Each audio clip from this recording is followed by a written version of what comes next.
What is your disability? Comes up periodically. And I'd always just said, in a wheelchair due to birth defect.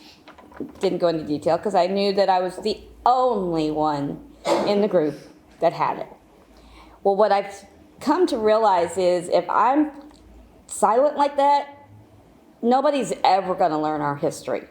Nobody's ever going to know who we are, what we've gone through.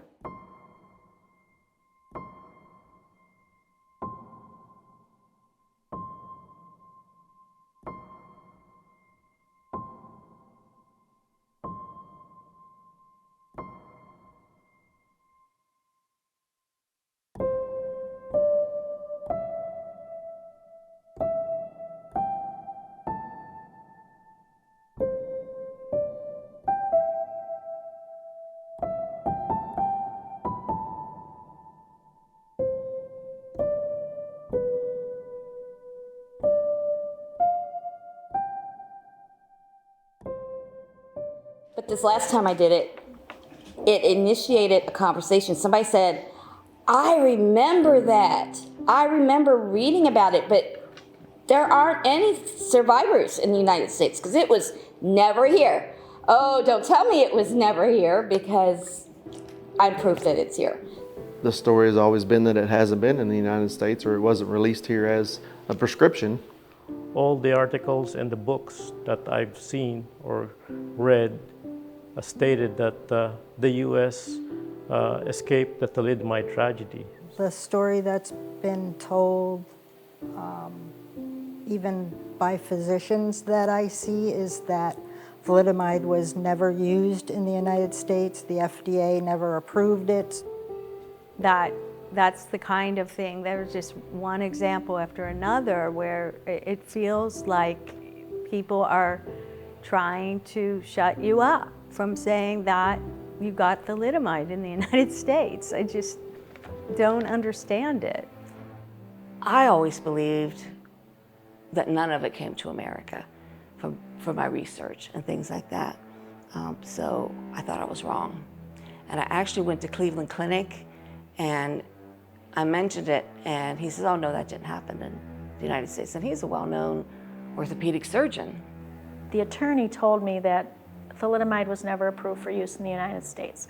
So unless your parents were in the military or they traveled to Europe, she wouldn't have had access to that anyway. According to most accounts of United States history, most of the U.S. thalidomide survivors are believed not to even exist.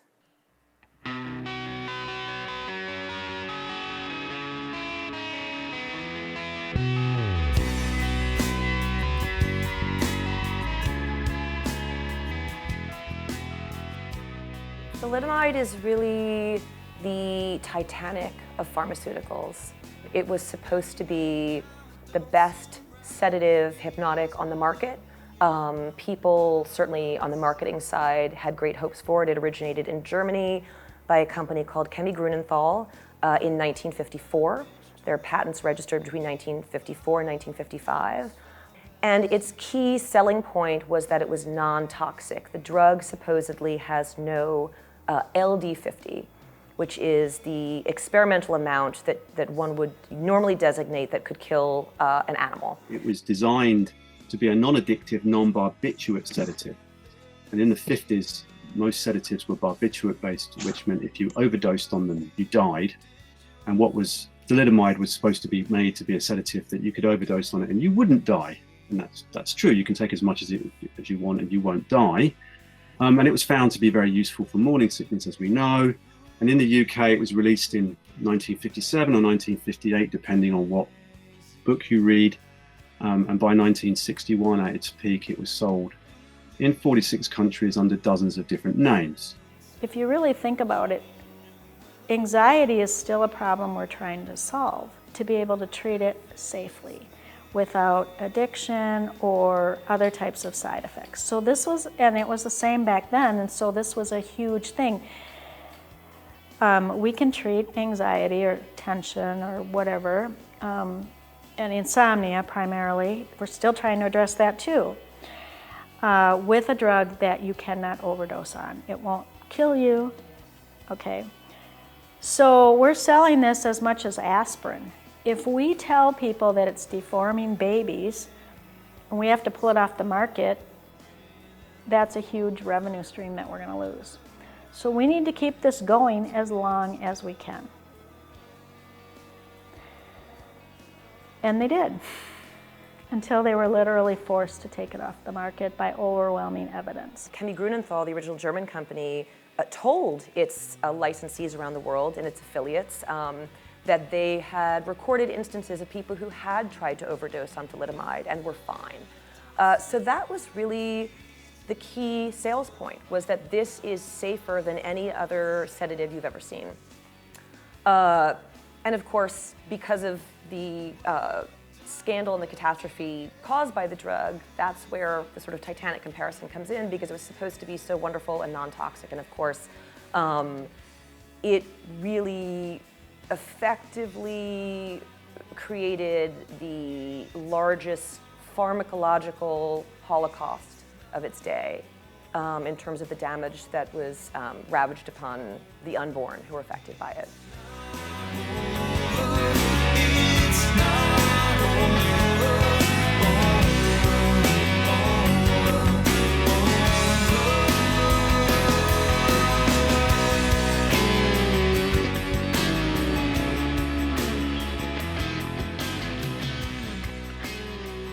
So what's really interesting about the United States and thalidomide, and what most people think is the story, is that thalidomide was never officially approved by the FDA to go on the market in the United States. So that has long been celebrated as a great American success story, which of course in many ways it is. We had an FDA, which many other countries did not.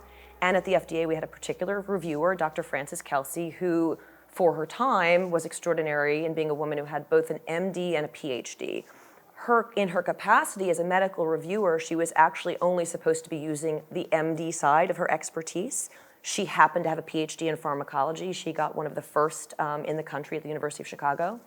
So when she looked at the paperwork, she could tell that there was something amiss with the paperwork.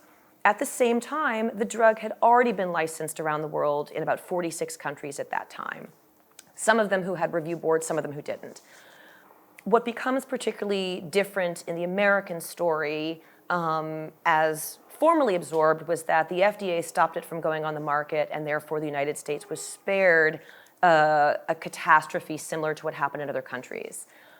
However, as was known in the 1960s, when the FDA finally heard about the problems, the teratogenic effects of thalidomide, simultaneously to learning that this drug had a terrible effect on the fetus developing, they also then learned that the drug had actually been administered in clinical trials throughout the country.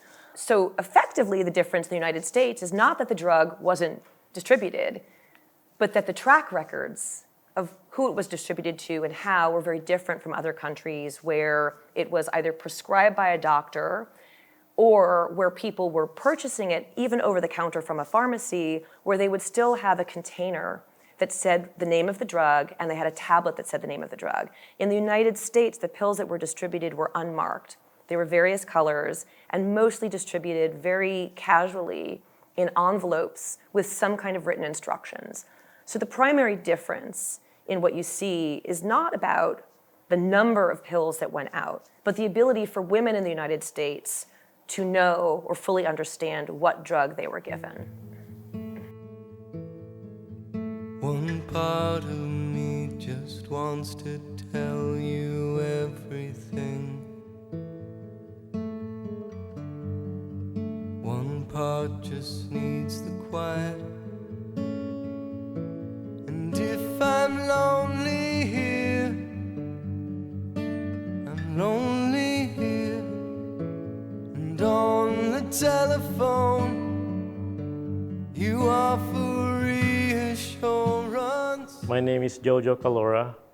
I was born in Ithaca, New York in January of 1962. 3 months after I was born, my family moved back to the Philippines.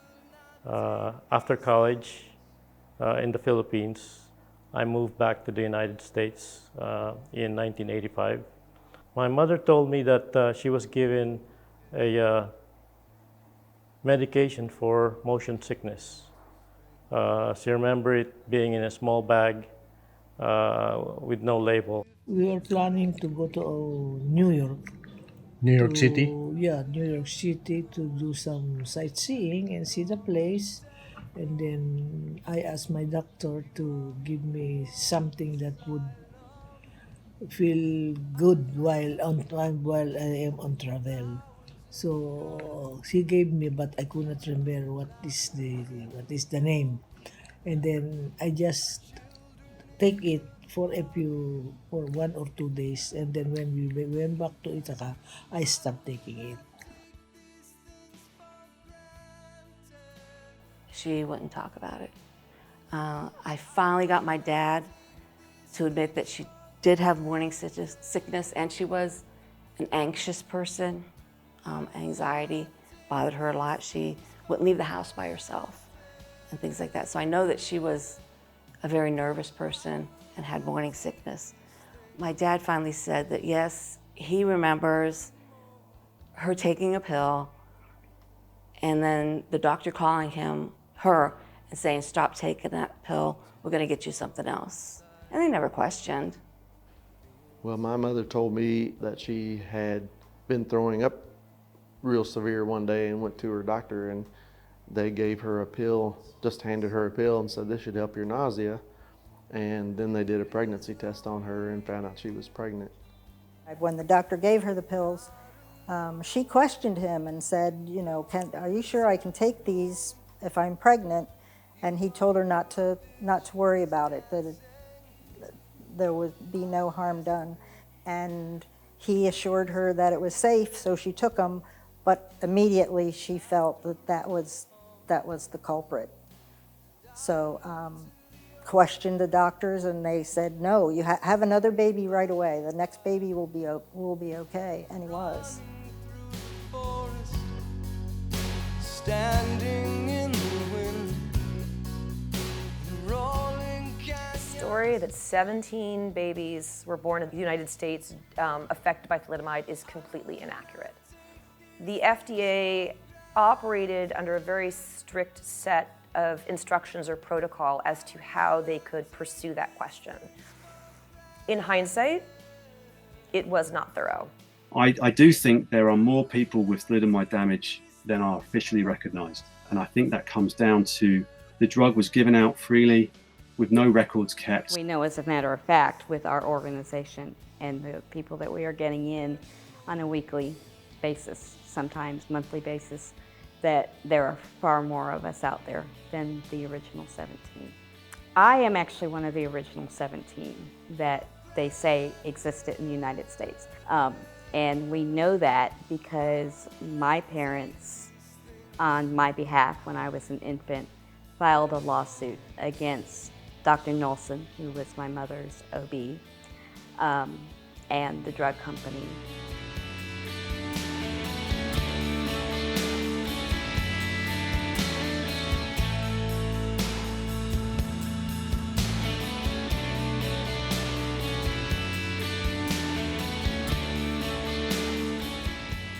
A recurring question to U.S. thalidomide survivors that we have heard over the years has been, what took you guys so long to mobilize? And to answer that question, you have to look at what was unique about the drug's distribution here in the United States and what we were able to find out and what we weren't able to find out. Not approved by the FDA, but distributed widely by U.S. doctors. When you examine data that we obtained from documents from that time period, you can see how widespread across the country the drug was, and how this corresponds with the birthplaces of survivors we have found. Here in the U.S., it would have been beyond most people's capabilities to research this issue prior to the existence of the web, and without a law degree and without a medical degree. We didn't have access even to the key documents that have become available over the last decade. We were just individual souls in this vast country trying to each separately make our way in a sea of misinformation. There was no one that unified us, There was no transparency. There were no representatives that approached us and said, hey, listen, this is what was going on. There were samples that were being handed out. That would have helped so much, but we had none of that. When our article in the New York Times ran during the pandemic, I remember one of the comments was, I can't believe these people were never compensated. And I realized that the world doesn't know. The world doesn't know that we didn't know who we were and didn't know who our fellow survivors were. We weren't contacted, we weren't compensated, we weren't even mobilized. So now we've found each other. It has made a huge difference in my life meeting Gwen and Lori for the first time. After I found out that they existed from Jennifer Vandermes, who was writing the book on the U.S. thalidomide scandal, I knew I had to meet them. I figured, oh my gosh, what are the odds, born in the same year, in the same city, and even in the same hospital? That has got to make us practically sisters. So I had to go down and meet my Cincinnati sisters, and it was life-changing.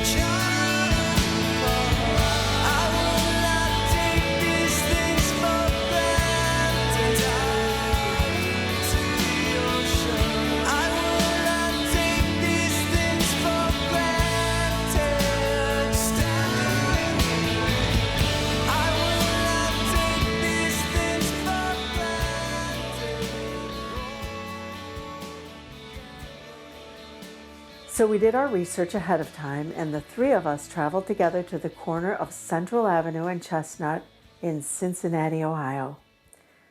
Now, Central Avenue used to be called Western Row. So this was the very spot, the corner of Western Row and Chestnut, that was where William Stanley Merrill started the Western Market Apothecary in 1828. That was the company that would later merge with Richardson in the 1950s. And as Richardson Merrill would go on to aggressively market thalidomide in the United States prior to its anticipated FDA approval. And that, of course, was an approval that never came. So then I brought Dr. Stevens' book the next time I went in, and I plopped it on his desk, and I said, here, you need to read this. And he kept it. I don't think he read it. He maybe paged through it or something. So an 80-year-old doctor who was well aware of thalidomide doesn't think there was thalidomide in the United States. There were a lot of records Right. that disappeared after we Right. were born, you know? A lot of records that disappeared. Strange fires. Exactly. And there, it is a fact that Francis Kelsey did save many, many babies in the U.S. from being born affected by thalidomide. But that is where that's where Congress rested. They released that information and they rested their case, and they chose not to pursue any more investigation about who actually was affected, and they let it drop. And then the myth began that we had been spared the thalidomide tragedy. For your question, do we believe that anybody cares? You know, I think they care, and I feel sorry for you type of, I'm sorry that happened, that shouldn't have happened, but I think that's all we're gonna get.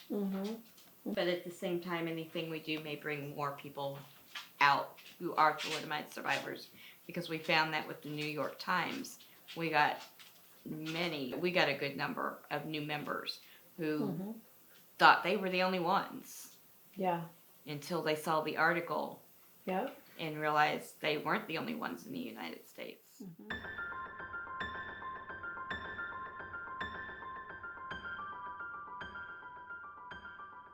My arms are affected. I have no elbows. My arms are short. I have only 3 fingers in each hand. Also my spine, I have severe scoliosis that necessitated spinal surgery. I had spinal surgery when I was already 22 or 23 years old.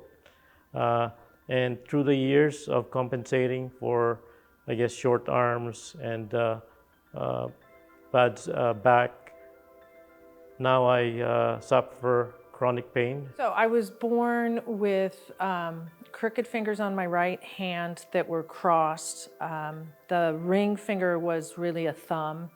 And then up my arm, I lacked mobility, you know, compared to my left arm, which is really clear. My right arm can't turn.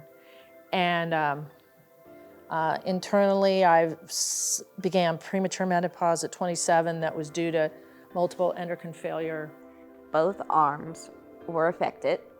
The little finger on each hand is not usable. I had surgery at the age of 4 because when I was born, those little fingers were fused to the finger next to it. And so they did surgery to separate the fingers on each hand at the age of 4, assuming it would give me more function for going to school. And it didn't. I can move this finger and that's it. This finger, if I want it to move, I have to do it on its own. From the time I was a newborn up until about 8th grade, I can't even count the number of surgeries and procedures that I had done on my legs. This drug in my hands, when we put it on embryos and in the other animal experiments that have been done, causes massive damage and very broad damage to every tissue. If you give a pregnant monkey thalidomide, she will give birth to 4 or 5 fetuses, and they all have different damage. They do not have the same damage. One of them will be normal, one of them will have all 4 limbs missing, one of them could have 1 or 2 limbs missing, and one may just have a tail defect. Well, I have my left hand, which used to have 3 fingers, and I had multiple surgeries on this hand. This finger used to be straight. These 2 fingers used to be 1. And both of my legs are artificial. One ends right here above the knee and one ends right here below the knee. At the age of 2, my parents dropped me off at Elizabethtown Crippled Children's Hospital in Pennsylvania. I had probably about 20 surgeries in the next 3 years. I stayed there most of the time. Occasionally I went home on a weekend, but most of the time I lived there from until I was about 6 years old. It's bad memories. They used ether at the time to put you to sleep, which caused violent vomiting when you woke up, so I had to deal with that. And then there was some abuse that went on in the hospital as well. I was a bedwetter, and I remember having urine-soaked sheets rubbed in my face and things like that. As a boy, as a man, I've tried to play sports, and that was one of the big places that I was discouraged. They always had me on the team, but they were always afraid I was going to hurt my little arm, and so I always set the bench. You know, even family photos were taken a lot of times without me in them or positioned in just the right way that my arm didn't show. I always thought I looked odd. I always felt alone. I still feel alone at times. I have a wonderful husband, you know, daughter, son, but I still feel alone. I had a reoccurring nightmare when I was a child. I can't tell you how long it went on. It went on for a really long time. And it was always the same thing. It was that I was a science experiment. And it was designed to be that I was deformed, but that it was designed to see how much I could take emotionally. And that was really, you know, you start the day with that feeling. Growing up different is something I would not wish on anybody. So when I was younger, I was teased a lot because of my scoliosis. Because of my scoliosis, I had a hunchback. The teasing was so much that sometimes I would cry myself to sleep.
In 2011, when I was first trying to find someone like myself, and that was really my motivation because I was having a lot of pain issues and mobility issues, and I was trying to find other people who had similar experiences to me in the world. And I thought, well, there's a Facebook group for everything because I couldn't find any information anywhere else. I wanted to meet others. And so I started a Facebook group. So from 3 people in June 2016, we now have over 60 people. And then from there, the U.S. Thalidomide Survivors Group, which began as a Facebook group, gained traction, and they had a first convention in Atlanta, Georgia.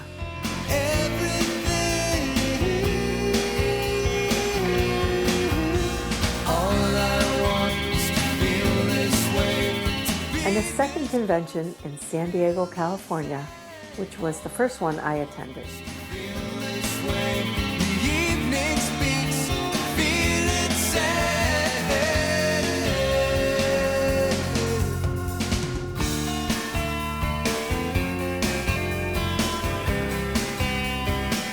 I see Jimmy doing things, or I see people just doing things, and I think I look the same. You know, when we go like this, it looks like somebody's hand. Yeah. You know, like I'll go, oh yeah, it's right over there, and my finger is pointing to somewhere else, and they're going, yeah, right, okay, lady. All right, it's over there somewhere. You know, so, I mean, I know what I'm pointing at, you know. Our physical differences are all very different. Or how it physically hit us is all very different. But that we get to talk about the lie, and then we get to uncover it. And then hopefully we get to expose it, and we get to share the outrage. This is my family. Empowered. Empowered's a small word, I think, because there's so much strength with this group. It's amazing. I would not trade a minute of it.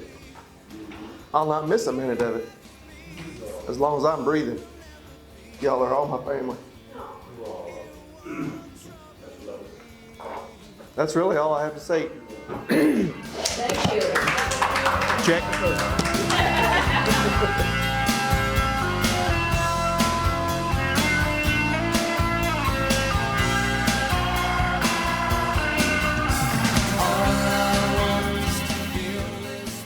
So we all got to meet each other, and somewhere along the way we realized how lucky we are.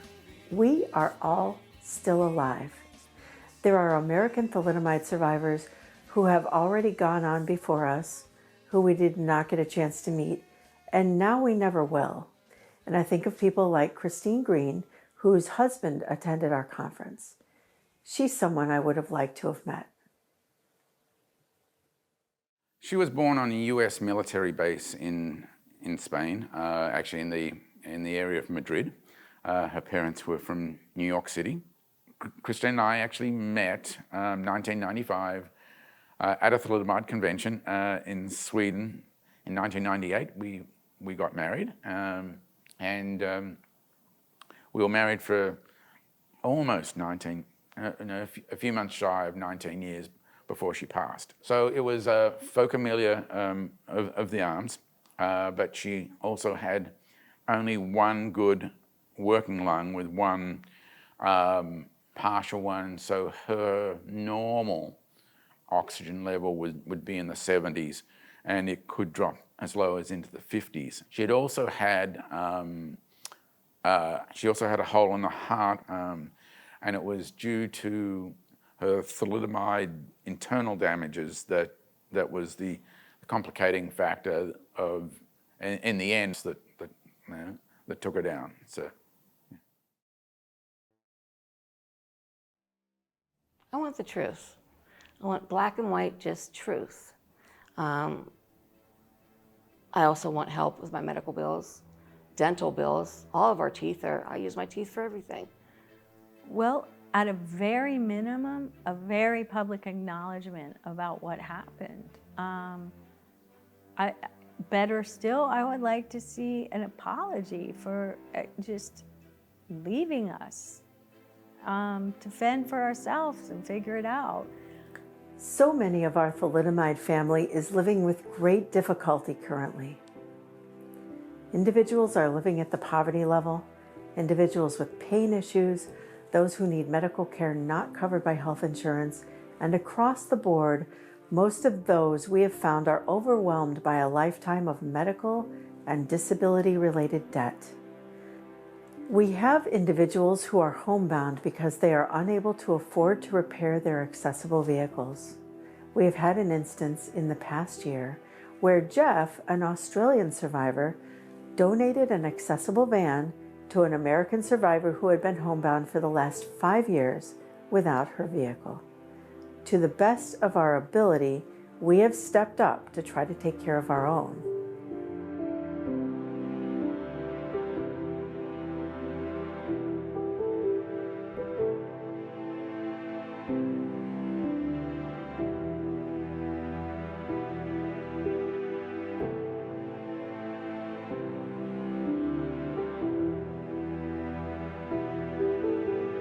I think it's time to set our story straight and let the world know that we do exist. The U.S. did not escape the thalidomide tragedy. It just got forgotten. And I guess we're the forgotten, neglected American thalidomide survivors. There's Australia, there's Canada, and there's the UK. And while other developed nations like those have helped their survivors of thalidomide, the U.S. has not even acknowledged the reach of thalidomide here, let alone provided assistance to survivors who have, for all intents and purposes, been completely written out of American history. Almost equally important, I believe, to our emotional healing is to have our story told finally in the public in its full truth. And that's my hope.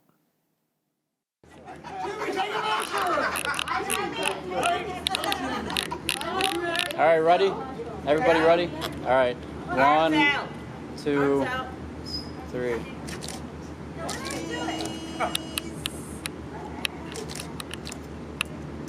Wait, do you actually want to do one with your arms up? We just we're gonna do one. Oh yeah.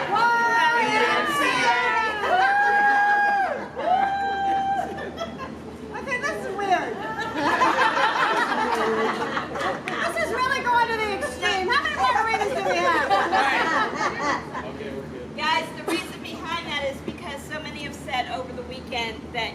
growing up were made to hide your arms behind you, or you learned to turn so that your bad arms were out of the way.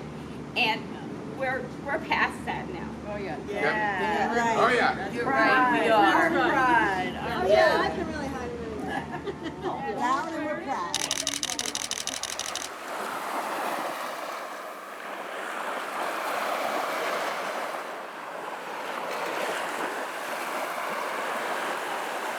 We spotted the ocean, the head of the trail. Where are we going? So far away. Somebody told me this is the place where everything's better and everything's safe. Walk on the ocean, step on the storms. Flesh becomes water, wood becomes bone. Half an hour later, packed up our things, said we'd send letters, and all of those little things. They knew we were lying, but they smiled just the same. It seemed late already, forgotten we came. Walk on the ocean, step on the storm. Flesh becomes water, wood becomes bone. Walk on the ocean, step on the storm. Flesh becomes water, wood becomes bone.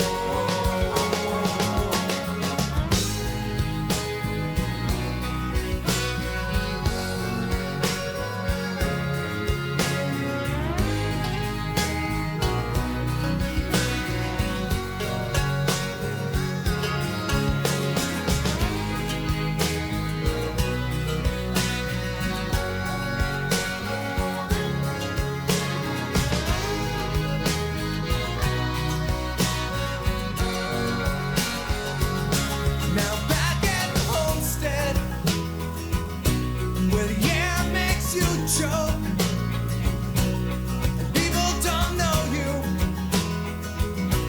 Trust is a joke. Don't even have pictures, just memories to hold.